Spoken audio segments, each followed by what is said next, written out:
Monsieur le Président, respectable jury, respectables membres de l'opposition et excellente audience, bonjour. Nous, membres du gouvernement, adulons complètement la section suivante. Qui veut la paix prépare absolument la guerre. Commençons par le commencement. Commençons par une définition des termes clés de notre section. La paix, messieurs, dames, c'est un état de calme, de repos, de silence, d'éloignement des bruits ou des affaires. C'est une tranquillité intérieure qui envahit et qui règne des États, quelle que soit leur nature, des familles et des sociétés particulières ou générales. Par contre, la guerre, c'est un combat, c'est un litige et un conflit qui se vide par une multitude de voies. Par exemple, pour la guerre militaire, il se vide par la voie des armes, il se vide par un envahissement d'un gouvernement, d'un autre ou de plusieurs autres. Mais, oui, messieurs, dames, mais il ne faut toutefois avoir une vision simpliste qui va dans un seul sens. Il faut avoir une vision qui va dans tous les sens sur cet échiquier. Une guerre, comme elle peut être militaire, elle peut être de tout autre ordre. Elle peut être une guerre froide, comme celle entre l'Amérique et l'ex-URSS. Elle peut être une guerre de tous contre le tous. Elle peut être une guerre de terrorisme. Elle peut être une guerre des idéologies, des pensées, ou même une guerre contre les effets secondaires de plusieurs fléaux. Affirmation de mon introduction à cette section, la paix ne peut être atteinte pour un pays sans qu'il soit sur ses gardes. Pourquoi? Eh bien, je vous répondrai tout simplement. Parce que pour qu'il soit préparé, parce qu'un pays doit prévoir à la base, doit gérer et contourner le pire avant même de sentir d'une façon la plus ad hoc, la façon la plus adéquate. Merci.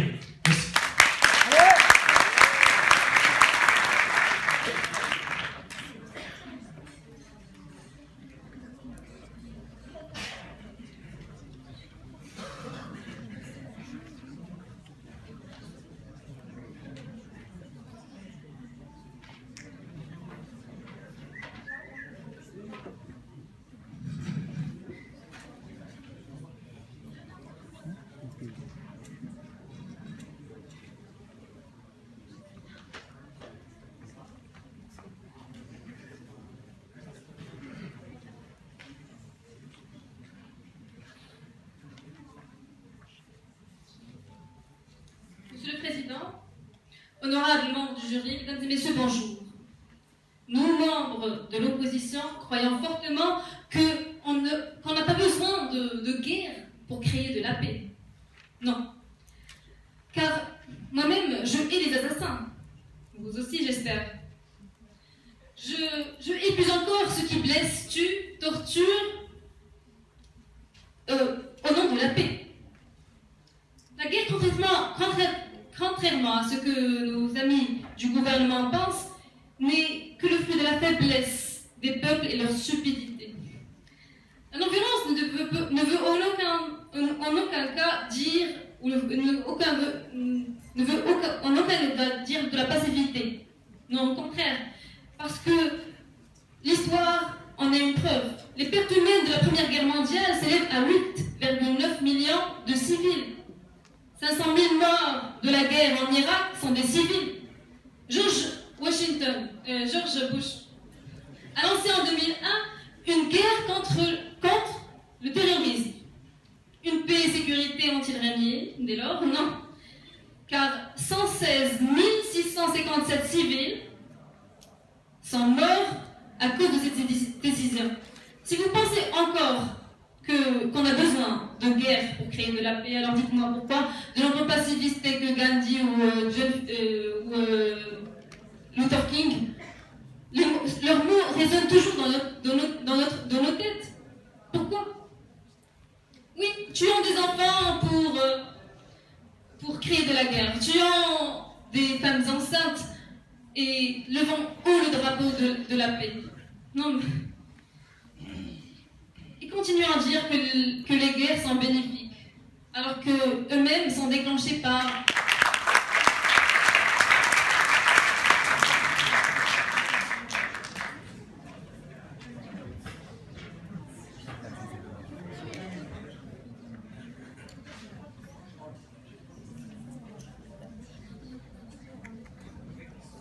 cher président, honorable jury, honorables membres de l'opposition, chère audience, bonsoir. Nous sommes là pour vous dire que pour qu'il n'y ait pas de guerre, pour qu'il y ait plutôt la paix, il faut préparer la guerre. C'est très simple. En fait, tous les pays se préparent à la guerre. Citez-moi un seul pays qui ne se prépare pas à la guerre. L'armement, les budgets alloués à l'armement sont constants. Ils ne baisseront jamais. Pour éviter d'avoir à se battre contre un agresseur, il faut s'y préparer. Si vous êtes un colosse de 2 mètres de hauteur et d'1 mètre de largeur, un agresseur ne va pas venir vous agresser, il aura peur de vous. C'est simple. Je vous citerai l'exemple de la civilisation grecque. Les Grecs, dans leur panthéon de dieux et de déesses, avaient une déesse, Athéna. Athéna était la déesse de 2 choses, certes contradictoires, la guerre et la paix. Ses symboles étaient l'olivier et le glaive et le casque. Vous pouvez dire que préparer la paix pour éviter la guerre, c'est en soi une guerre latente, prévue ou planifiée. Mais la paix véritable, ce n'est pas l'absence de combat, c'est l'absence de menace. Pour éviter justement qu'il y ait une guerre, il faut être perpétuellement préparé. Ainsi, la relation entre, par exemple, le bloc soviétique et le camp occidental n'ont pas été qualifiées de guerre, mais de guerre froide, parce que justement, il n'y avait pas d'affront direct. Mesdames et messieurs, demandons-nous pourquoi il n'y avait pas d'affront direct. En fait, c'est parce que l'URSS et les États-Unis d'Amérique étaient sur une balance. Le pouvoir militaire entre ces 2 puissances était parfaitement balancé.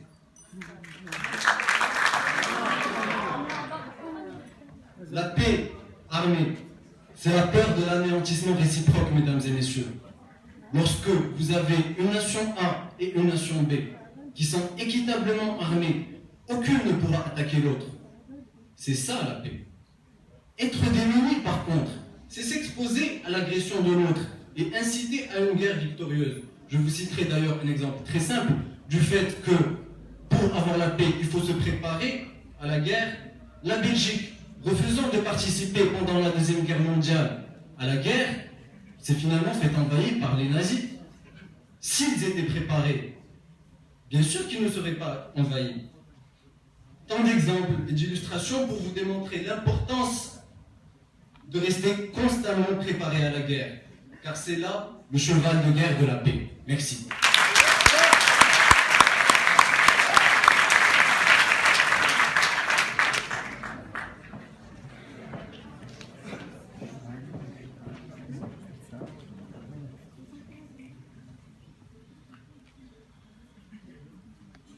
Madame la Présidente, honorable jury, chère présence, bonsoir. Je commence tout d'abord par des stables et des plus basiques notions de physique, la loi d'attraction ou alors l'effet papillon. Vous dites que nous devons préparer la guerre afin de connaître la paix. Mais si nous préparons la guerre suivant ces lois de physique, nous allons tout à fait aboutir à la guerre, incontestablement, mesdames et messieurs. D'autre part, retournons à la question de l'ascension. Qui veut la paix prépare la guerre. Quelqu'un ici voit avec moi la contradiction et le paradoxe insensé de l'assertion. Du moins, les célébrités les plus connues et les plus sages de l'histoire le voient aussi et l'ont confirmé bien avant notre débat. Gandhi, Mandela, Martin Luther King, mesdames et messieurs, ont tous prôné la paix et ont eu comme vocation, durant toute leur vie, la défense de la paix. Et non avec la guerre, mesdames et messieurs, mais bien avec la paix même. Prenez encore Sa Majesté Feu Hassan II, avec sa marche verte. Est-ce que pour récupérer la Sahara, a-t-il déclaré la guerre? Non, mesdames et messieurs. Il a organisé une marche pacifique. Il a prédit que si la masse ira, nous allons reprendre notre Sahara. Et c'est chose qui a eu lieu. Autre personnalité, Kennedy, qui, je cite, a dit « L'humanité doit mettre fin à la guerre avant que la guerre ne mette fin à l'humanité, chose que nous voyons aujourd'hui en Palestine, au Moyen-Orient, mesdames et messieurs. Revenons bien en arrière, même avant. Sun Tzu, un des plus grands généraux et stratèges chinois, l'un des plus sages de l'humanité. Dans son ouvrage L'art de la guerre, il a déclaré que l'art suprême de la guerre est de soumettre l'ennemi sans le combattre, avec des méthodes bien évidentes, l'espionnage ou plein d'autres techniques, aujourd'hui avec notre technologie actuelle, qui sont très abordables, mesdames et messieurs. Eux, tous ces gens, ont très bien appris, d'après leur expérience monumentale, que la violence ne mènera pas à de résultats pacifiques et que la politique de la paix ne doit en aucun cas servir de préparation à la guerre, mais servir à la maintenir, bien au contraire. John Lennon a dit, mesdames et messieurs, un jour, imaginez qu'il n'y ait pas de paix, imaginez qu'il n'y ait pas de guerre. Peut-être que je rêve, je ne suis pas le seul à rêver. Et je vous rappelle que c'est ce que Luther m'a attaqué,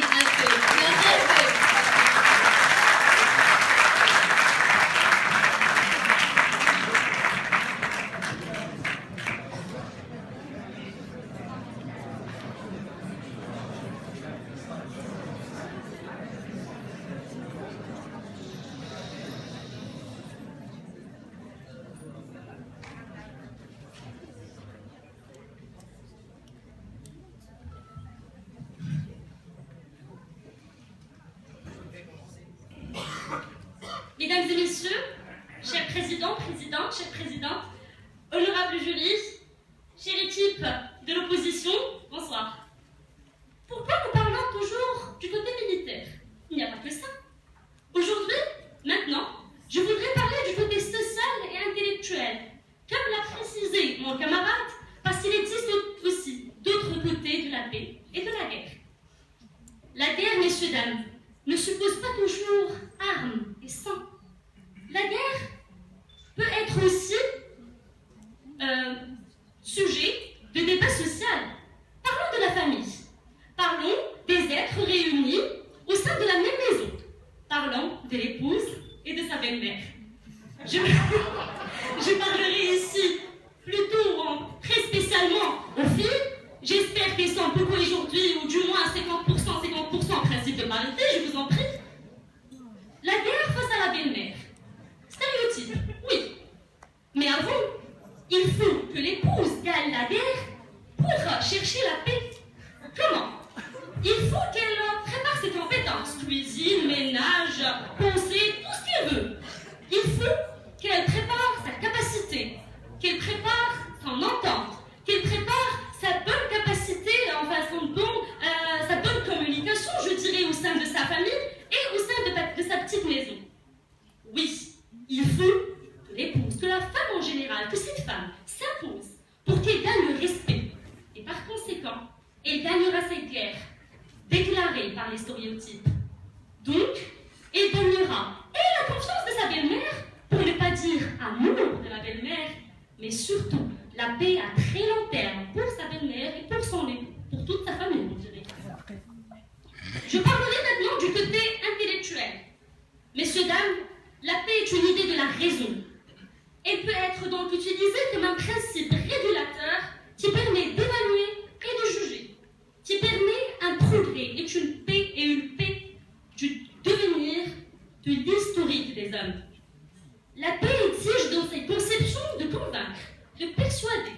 Elle exige une entente globale et entraîner la majorité à la vouloir. Ceci dit, elle exige des discussions. Elle exige partage d'idées. Et ces discussions doivent se heurter. Ces pensées doivent se heurter. Je parle, messieurs, dames, de la guerre des idées. C'est à travers la guerre des idées que nous arrivons à la paix. C'est à travers la guerre des idées que nous arrivons à la cause commune, la bonne cause commune, et que nous arrivons à nous entendre tous et toutes. Messieurs, dames, j'ai parlé de paix familiale, de paix intellectuelle, et je finirai par le philosophe, le grand philosophe Aristote.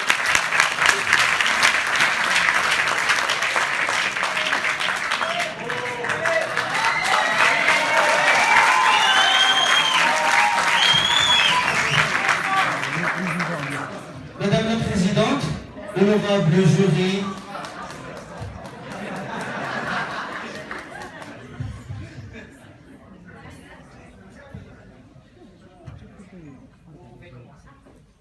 Madame la Présidente, honorable jury, chère audience, j'ai adoré le passage de la fille et de la belle-mère.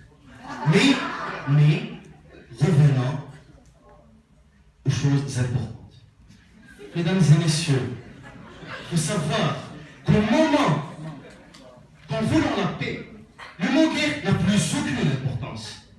Qu'au moment où on décide de faire la paix, Arès, dieu de la guerre, brûle aux côtés d'Hadès, frère de Zeus. Mais la mythologie grecque est bien très impressionnante, mais la réalité est bien plus désolante. Mesdames et messieurs, je vais vous donner un exemple. La paix, tout d'abord, est un mot bien trop grand, est un mot pur, est un mot qui donne espoir. Enlever aux humains l'espoir et toutes sortes de vies disparaîtra. Imaginez, mesdames et messieurs, si vous êtes en train d'attendre un enfant de votre âme sœur.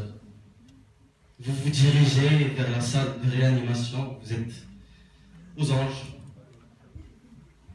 Vous rentrez, le regard pâle, le regard vide de votre femme, et la peau pâle de cette dernière vous annonce que vous n'avez plus d'enfant, que vous avez perdu votre enfant.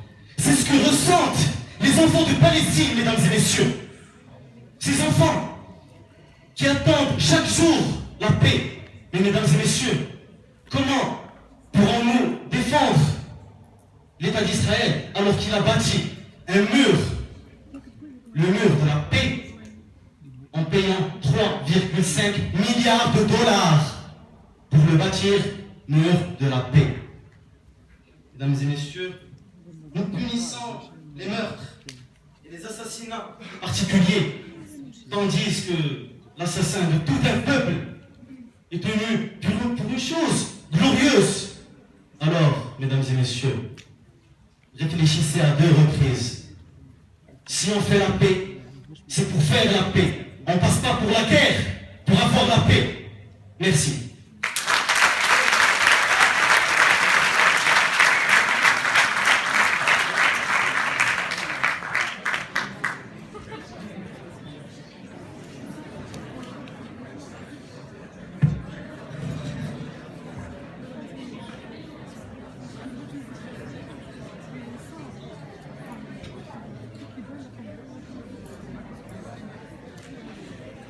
Excellente présence, chers jurys, chers membres du gouvernement, de l'opposition, bonsoir. Oui, je ne rajouterai pas d'arguments, mais je rappelle l'importance et la fiabilité ainsi que la crédibilité, l'engendration des litiges et des conflits, ainsi que la guerre avec un taux d'armement et de militarisme très important. La guerre, elle peut prendre plusieurs formes, comme vous l'avez dit, militaire, idéologique, économique ou encore sociale. Et pourtant le pire pour pouvoir arriver au meilleur. L'armement, comme étant le moyen de mesure de cette préparation-là, il s'est intensifié ces dernières années. On le note tous pour les grandes puissances, telles que les États-Unis, ainsi que pour des pays qui ont des conflits régionaux. Tel est le cas pour notre royaume, avec l'Algérie. Pour le bloc soviétique, pour le bloc occidental, encore une fois, la balance était identique. Les pays étaient sur le même pied d'égalité. Il n'y avait carrément pas de différence. Sauf que les Américains, il y avait McDonald's. La Belgique, qui a envahi par les nazis pour la Deuxième Guerre mondiale, c'est également un argument et un exemple à prendre en considération. Il est si important que ça, sachant, si vous êtes tous intéressés par l'histoire, d'aller analyser et décortiquer l'historique de la Belgique et surtout de la Deuxième Guerre mondiale et l'importance de cet envahissement par rapport aux nazis comme étant un exemple de notre ascension. Préparer la guerre, c'est le cheval de guerre de la paix. Une illustration qu'avaient donné les membres de l'opposition comme étant lundi à appeler tout le monde à faire une marche pacifique Ceci dit, comme a dit Aristote, l'objet de la guerre, c'est la paix.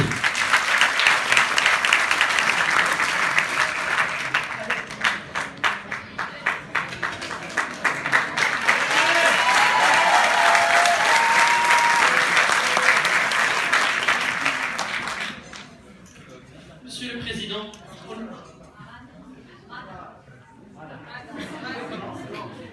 Monsieur le Président, honorable jury, chère audience. Tout d'abord, j'aimerais corriger quelques erreurs.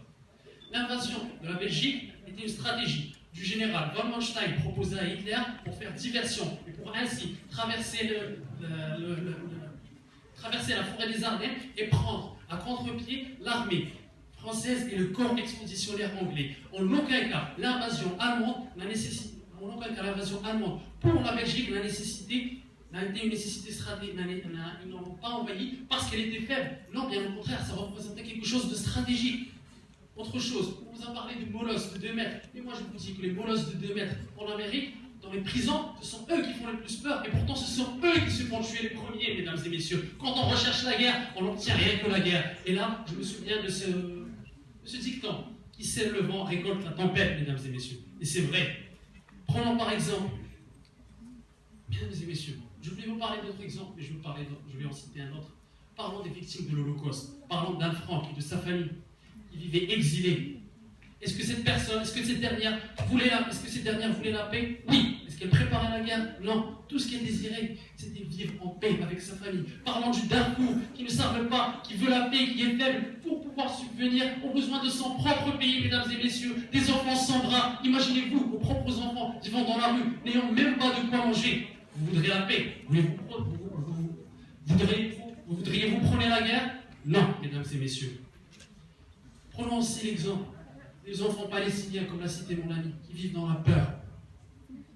Est-ce que ces enfants veulent la guerre? En voulant la paix, veulent préparer la guerre? Non, mesdames et messieurs. Non, non et non. Pour terminer, je citerai Alfred de Vigny, qui dit « Il n'est point vrai que la terre a soif de sang. Elle ne réclame du ciel que l'eau froide des rivières et la rosée pour s'y